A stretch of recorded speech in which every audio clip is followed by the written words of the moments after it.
second math video. Today in this lesson, we are going to do some story problems, and we're going to learn about extra information. You might wonder, what does that mean? Well, sometimes when you are given a story problem, they give you lots of information, and sometimes they give you more information than you even need to work the problem. So I want you to listen close to this story problem that I read to you and pay attention to the pictures that I've drawn on the board, and pay really close attention to the question I ask at the end of the story problem. Tina went out to the flower garden and she picked 3 red roses, 4 yellow daisies, and 2 red tulips. How many red flowers did Tina pick? Well, this question asked about red flowers, and it only asked about red flowers. The question never said anything about yellow daisies or any yellow flowers. So we don't need the information about the yellow daisies in order to solve our problem. So we're just going to pretend that information was never even there. So now the question asked, how many red flowers did Tina pick?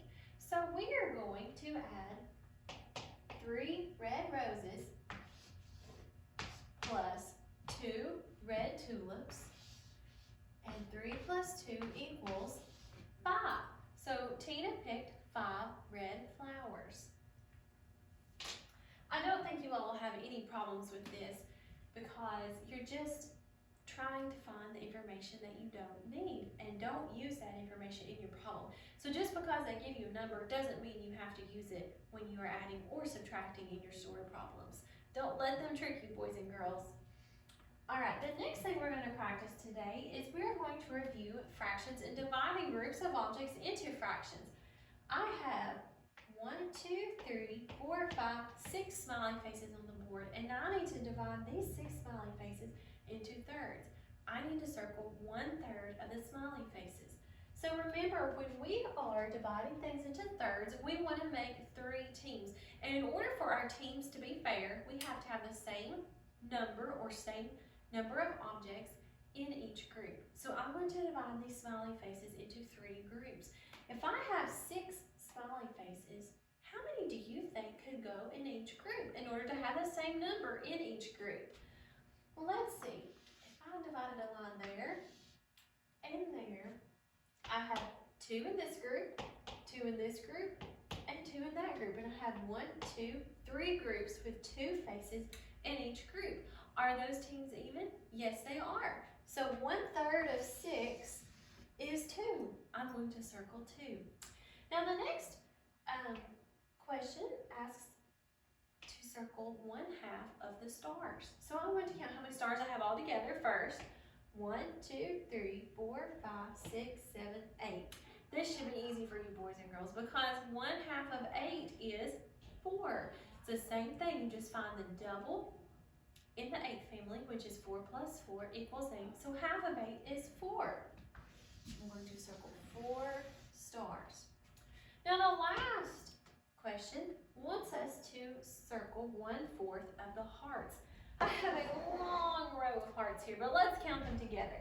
1, 2, 3, 4, 5, 6, 7, 8, 9, 10, 11, 12.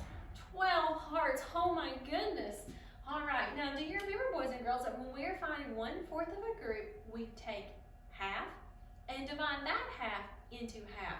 So first, let's divide 12 hearts into half, and we know half of 12 is 6 because 6 plus 6 equals 12. So I'm going to draw a line after 6 hearts. 1, 2, 3, 4, 5, 6.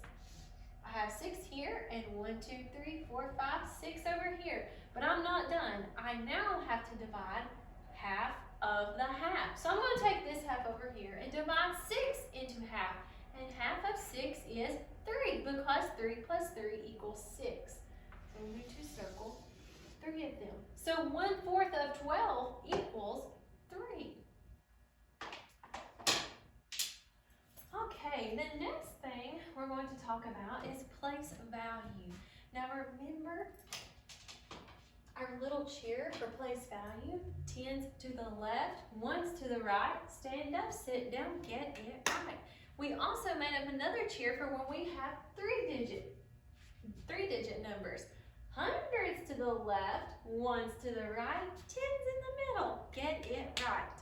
Okay, so in the number 332, I put these little abbreviations here to help me remember which place I need to circle. We are just find the digit that is in the hundreds place. 1s, 10s, hundreds. So the 3 is in the hundreds place, so I'm going to circle the 3. Next, we need to circle the digit in the ones place, in the number 507. Well, we know 1s is to the right, the 1 is right here, so 7 is in the ones place. Next, we need to circle the digit in the tens place. I have 836. My tens place, we know, is in the middle. Remember, 10's in the middle. Get it right. The next number is 503, and we need to circle the digit in the hundreds place. 1s, 10s, hundreds. The 5 is in the hundreds place. And last, we need to circle the digit in the tens place in the number 108. 1s, 10s. Even though it's a 0, it is still in the tens place. We can't leave that 0 out. We have to have that 0, or else we would not have the number 108. All right, the last thing we're going to go over today is we are going to review counting money. Now remember, a quarter is worth 25 cents. A nickel is worth 5 cents. A dime is worth 10 cents. And a penny is worth 1 cent. Now, at first, when you first look up here, you might think these coins are already in order, but they're actually not.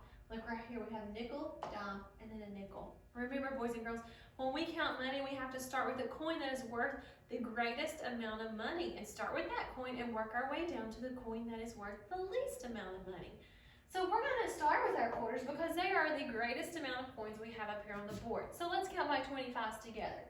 25, 50. Now stop right there, but don't forget the number 50. The next coin we're going to count is our dime because 10 cents is greater than 5 cents. What comes after 50 when we're counting by tens? 60. Very good. Now we're going to change how we're counting again. Next we're going to count by 5s. What comes after 60 when we're counting by 5s? 65, 70. And now we're going to count by 1s, the easiest part of the whole problem. 71, 72. So this equals 72 cents. All right, boys and girls, that is all we're going to go over in this video today, but you are going to practice these things on your math pages. Don't forget, when they give you extra information in your story problems, don't let it confuse you. They're trying to trick you, okay? So don't use the extra information in your addition or subtraction problem. All right, and as always, remember to work hard and do your best, and I can't wait to see you in our next video.